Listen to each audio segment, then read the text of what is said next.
Om Sahana Bhavatu Sahana Bhunaktu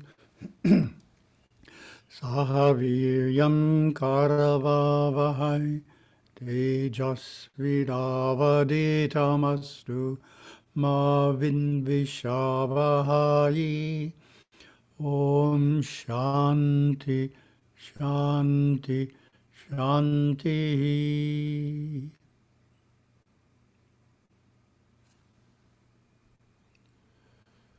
We will share the screen.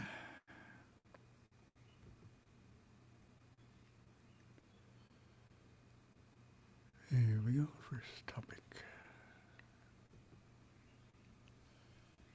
Very good. Should say first topic. Yes, Bodhinatha. Thank you.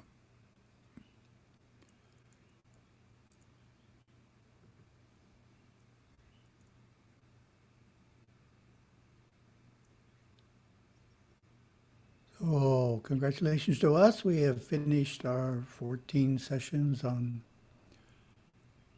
climbing the ladder of consciousness and earned ourselves a new topic. This is called Experiencing Our Innate Divinity. It's scheduled to be the publisher's desk in the January 2022 issue of Hinduism Today, so it's ready a bit ahead of time, and it's, as always at this stage, it's unedited. So the final version you read in Hinduism Today could have a number of changes from this. Hindu scriptures state that you are a divine being, that divinity exists within each of us. In fact, it is you as a divine being, as a soul, that gives life to all the other aspects of human nature. A verse in Maitri Upanishad states this truth. A part of infinite consciousness becomes our own finite consciousness. With powers of discrimination and definition and with false conceptions. He is, in truth, Prajapati and Vishva, the source of creation and the universal in us all. The spirit is consciousness and gives consciousness to the body. He is the driver of the chariot. Chariot being us. Okay, we got a typo there. Name the three aspects of human nature. This is also called the three phases of the mind. Three phases of the mind, which is distinct from the 5 states of mind in Gurudeva's teachings. Also, just in a general sense, they're called three aspects of human nature.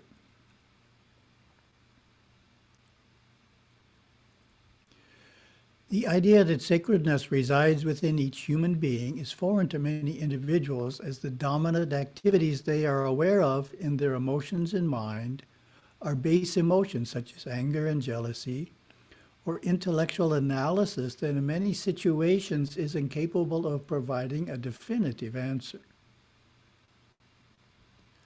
Clearly, there is a lot going on within us that is not of a divine nature. However, just as the intellect is a higher state of mind than base emotions, there is a part of us that is even a higher state than the intellect. It is called many names, such as intuition, superconsciousness, the soul, the Atma. A simple way to name these three aspects of man's nature is physical, emotional, intellectual or mental, and superconscious or spiritual. So that's the answer to the question.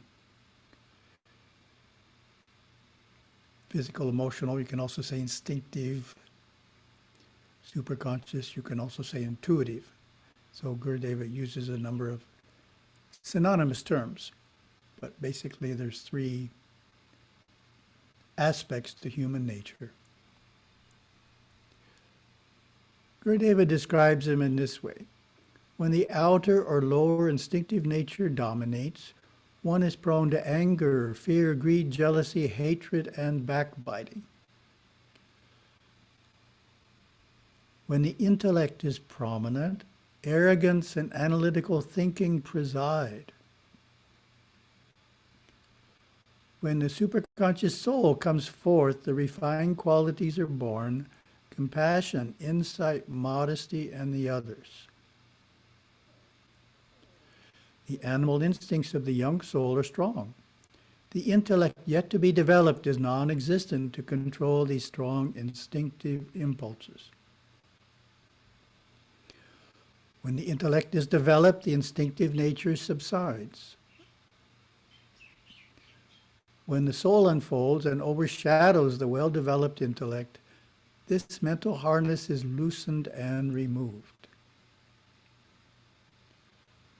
And our next question.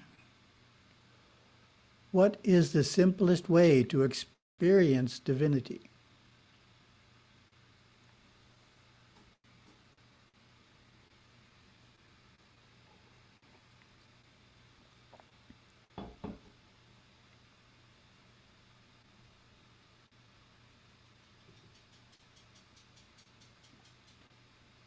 That's an easy question. Intellectually accepting that divinity is within us, of course, is only the first step. In Hinduism, we need to find a way to actually experience that divinity. One suggestion is to start with what is the simplest way to experience divinity, which is when we visit a temple. A sincere devotee can experience divinity in and around the temple's murtis, the consecrated images.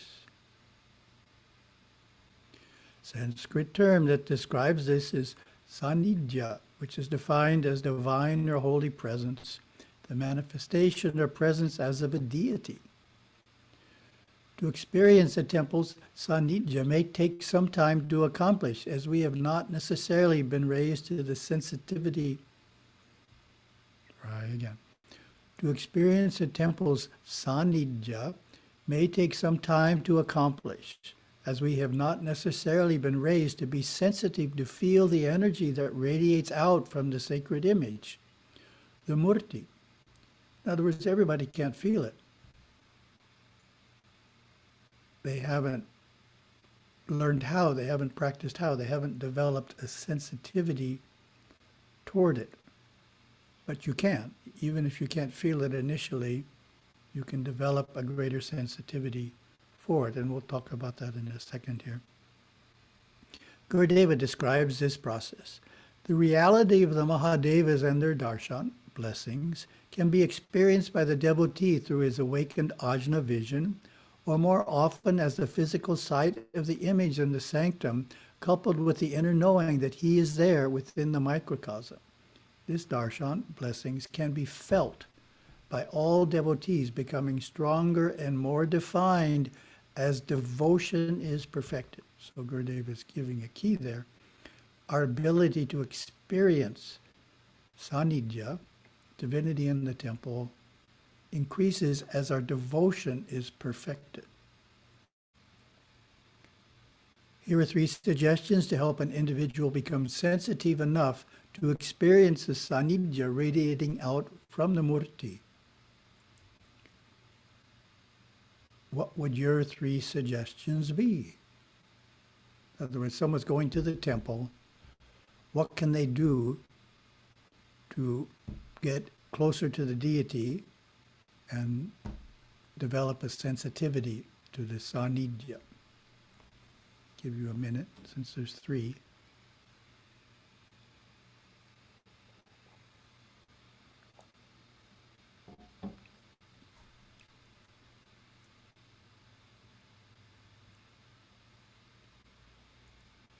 Bring an offering. Ideally, bring a flower garland, or fruit for each shrine at which you worship.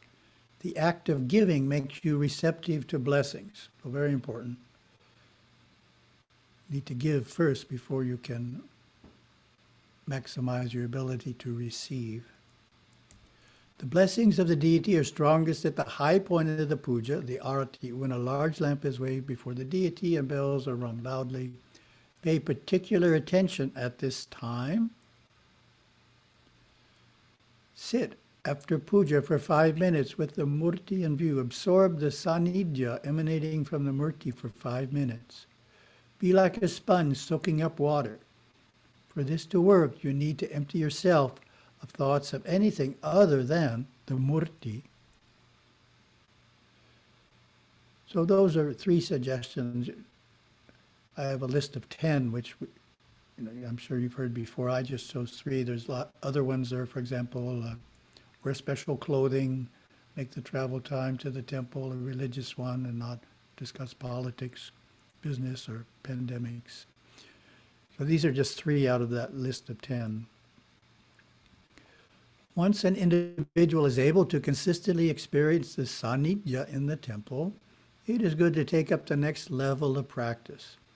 This is to create a sense of sacredness in your home shrine through performing each day a simple puja, such as to Lord Ganesha. Over a period of years, an individual can learn to invoke a stronger and stronger sense of sanctity in the home shrine, which eventually is strong enough to radiate out to other rooms in the home.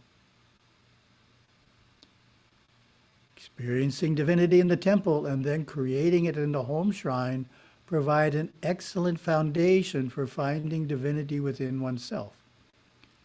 This can be done through 3 simple steps.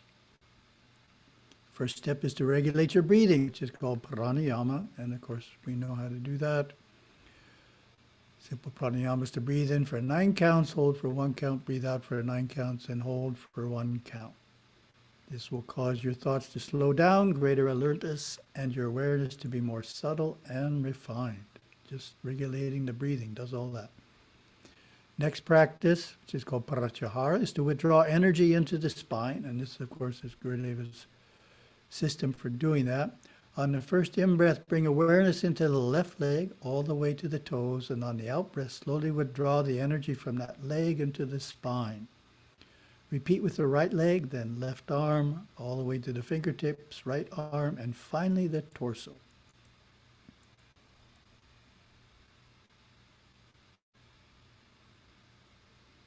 Third practice is to feel the spiritual energy within the spine. Gurudeva gives this inspiring description. Third step takes us deeper inside as we become dynamically aware in the spine. Feel the power within the spine, the powerhouse of energy that feeds out to the external nerves and muscles. Visualize the spine in your mind's eye. See it as a hollow yellow tube or channel through which white life energies flow. Yellow with white in it. Feel it with your inner feeling.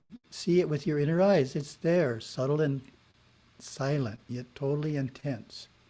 It is a simple, honest feeling. As you feel this hollow yellow spine filled with white energy, realize that you are more of that energy than you are the physical body through which it flows. More of that pure, clear white energy than the emotions and the thought force. Identify yourself with this cosmic energy of Lord Shiva. Begin to live your true spiritual heritage on this earth. As you dive deeper into this energy, you will find that this great power, your sense of awareness, and your willpower are all one and the same thing. So that's the question. How can energy, awareness, and willpower be the same thing?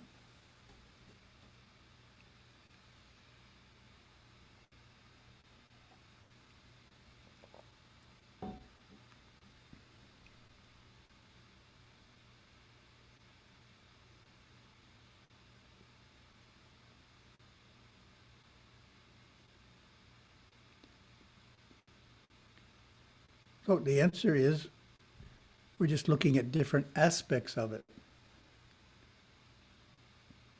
Energy is an aspect of it, awareness is an aspect of it, and willpower is an aspect of it. 3 different aspects, but it's really the same thing that's being described. It's an intelligent, intuitive energy that observes. Paramaguru Yogaswami expressed the same idea in one of his letters. You are not the body, you are not the mind, nor the intellect, nor the will. You are the Atma. The Atma is eternal. So that's one of the beauties of Tamil. It says Ni Atma. Can't get any simpler than that. This is a conclusion at which great souls have arrived from their experience. Let this truth become well impressed on your mind. So those are the ideas about experiencing divinity within yourself, and basically it's the Saiva Siddhanta approach. Saiva Siddhanta, we don't begin with meditation. Nowadays it's quite common for different teachers, Hindu teachers, yoga teachers, start you right off. The first thing you do is learn to meditate. What happens when most people try and meditate without any basic training? They don't get into the superconscious intuitive aspect of their nature. They end up stuck in the intellect or stuck in the emotions, stuck in the past. They go within, but they can't get through the emotions, unresolved issues, unresolved intellectual questions. So they're just stuck in that realm and can't get through it.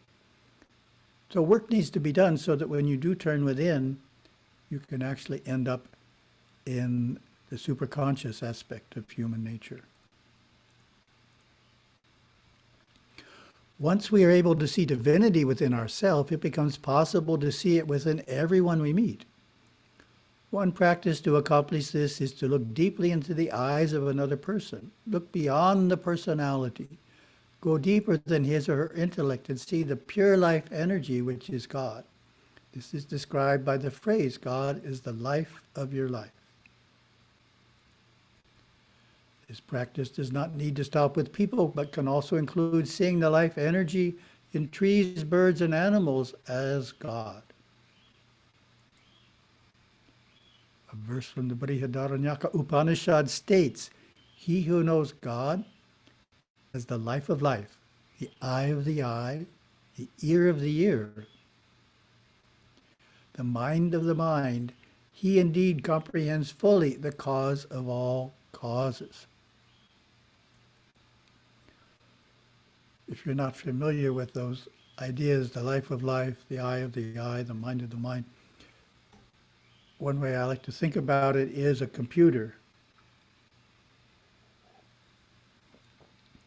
Normally, you see the computer, so the computer could be the mind. But what's the mind of the mind? The mind of the mind is the electricity, the energy that makes it all work, the life. In that case, it's not life, it's life generated by electricity, but it's the same idea. There's a life that's making something work, and that life is synonymous with God. So it's different than what's working. It's the energy, the life, the electricity that's making it work. Taking this one step deeper is to see yourself as the divine in all beings. This is important subtlety. In other words, you are not looking at another person. You are all living beings. This is, of course, God's point of view. So that last sentence is trying to help you grasp the concept.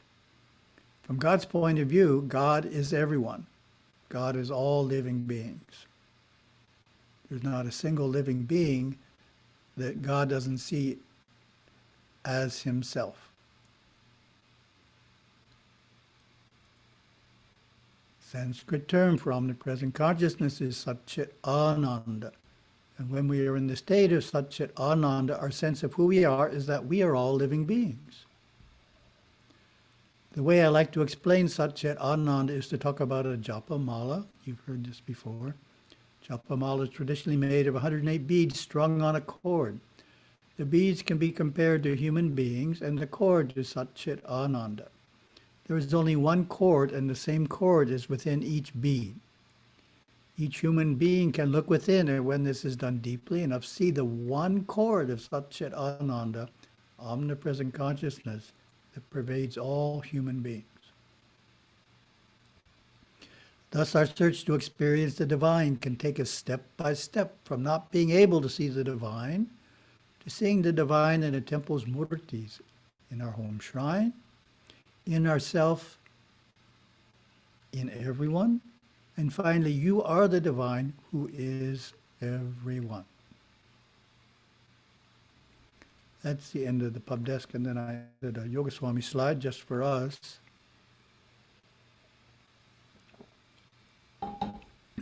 Pub desk is limited to about 1,400 words, so it's already a few words too many. To dear Yogendra, who is love itself, the following lines are sent. I am with you and you are with me. There is no distance between us. I am you. You are I. What is there to fear? Look, I exist as you. Then what must you do? You must love. Whom? Everyone. To speak more clearly, your very nature is love. Not only you, but all are pervaded by love. But there is no all, for you alone exist. All are you. So it's that last two sentences there. But there is no all, for you alone exist. All are you. So that's the ultimate seeing of divinity. Then we get another add-on. God is the life of your life. Talmud word, uyir, life, animal or vegetable. Soul, anma, living being. So we can see life and soul and living being. It's all one word. Uyir. Then we get uyir kuyir, God who is the soul of the soul. Kadavul, or life of life also. Then the verse, you've heard this one many, many times, but it's really a profound verse. Tirumanduram.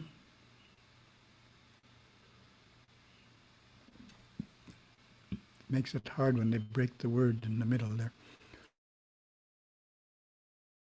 Ainitral on Yanapusai. Being the life of life is splendorous Yana worship. So notice he says being. This is that idea. You are. That's who you are. You are the life of all beings. You are everyone. And in Saiva Siddhanta, that's called Yana. The Yana form of worship is to be the life of life. There's no dualism.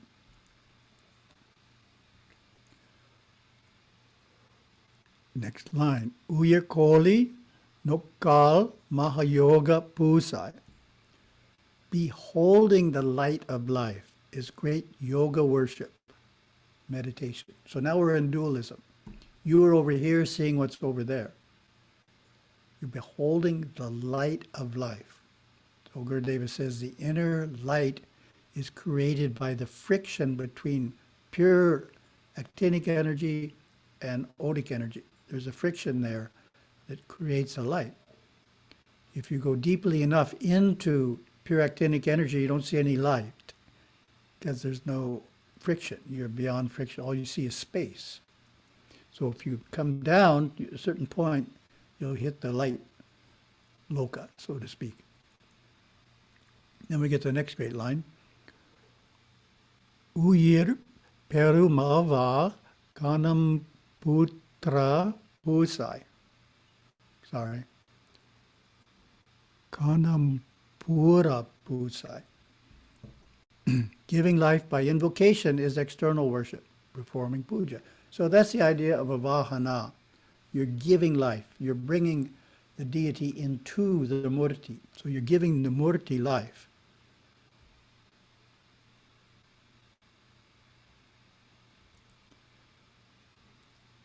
Sayitkadai nesa pus. Sayitkadai nesa shiva pusayame. Adoration that displaces anger is charya worship. So that's the basic practice, is we have to overcome anger and all the other negative emotions or the instinctive mind. What we've been talking about here, we have to control the instinctive mind by the intellect, and then the intellect by the intuition. So developing an intellect is very important because it helps us control anger and all the other emotions. If someone doesn't have a well-developed intellect, they'll be more prone to emotional outbursts and harboring hard feelings.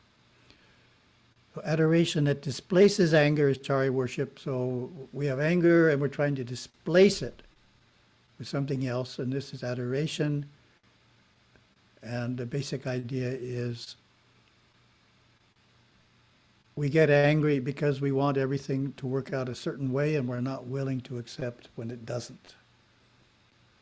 We're not willing to say Shiva's will be done, or must not have been in my karma. You know, we really lock into this has to happen. When it doesn't, we get angry. So we need some more humility, some more devotion to be able to displace the anger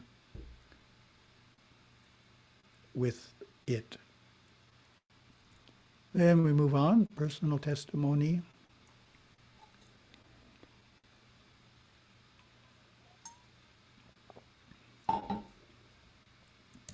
So today we have Sarika Prasad, Hindu Students Council in New York, submitted this article for the Hindu American Foundation's 2011 essay contest.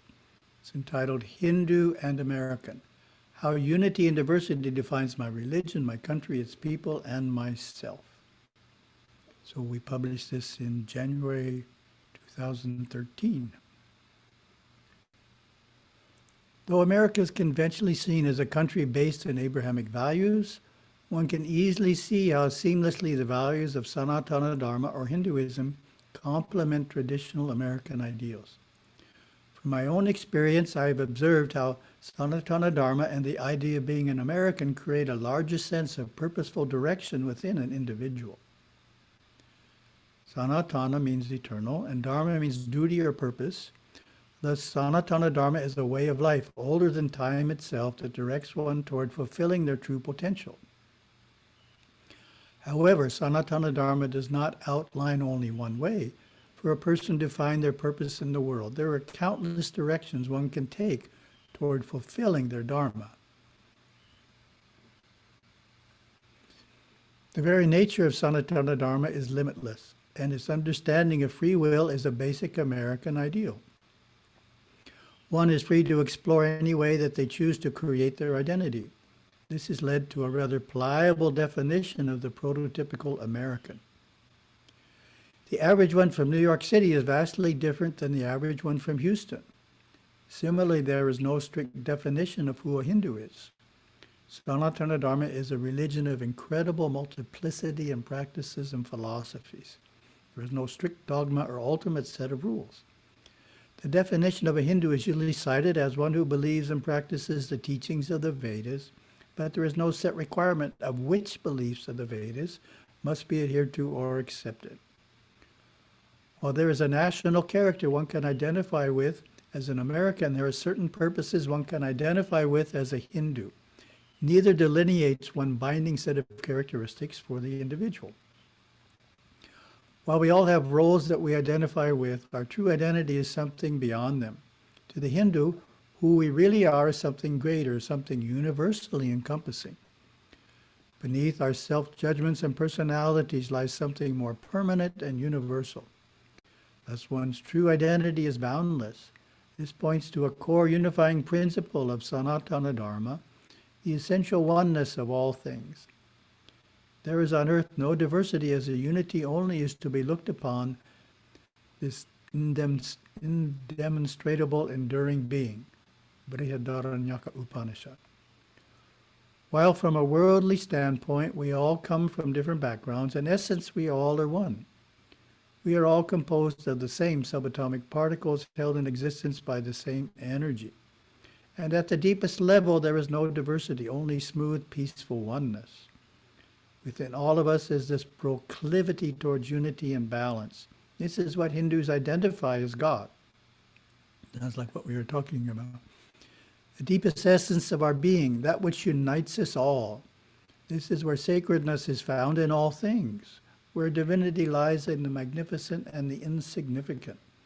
Not only is every creature seen as sacred, every moment is sacred, even worth our full awareness, presence, and attention.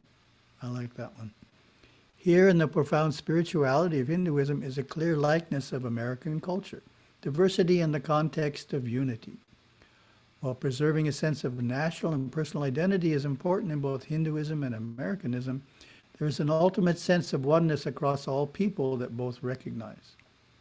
By accepting this unifying Hindu belief of oneness, we are all accepting and adhering to the basic American idea that all people are equally free and deserve to fulfill their life's purpose in whichever way they so choose.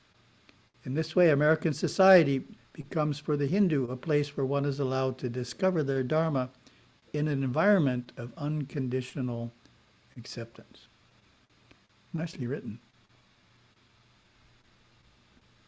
It reminded me of Gurudeva's statement for Kauai. He made granite plaques, which we worked with the county, and the county mayor worked very, very hard to get them installed. And one of them said, "One island, many peoples, all Kauaians."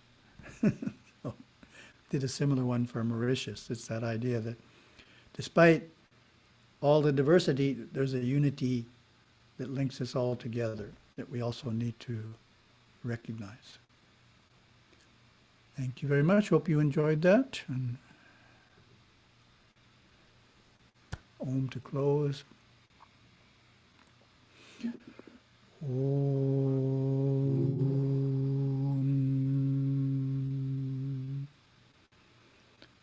Om.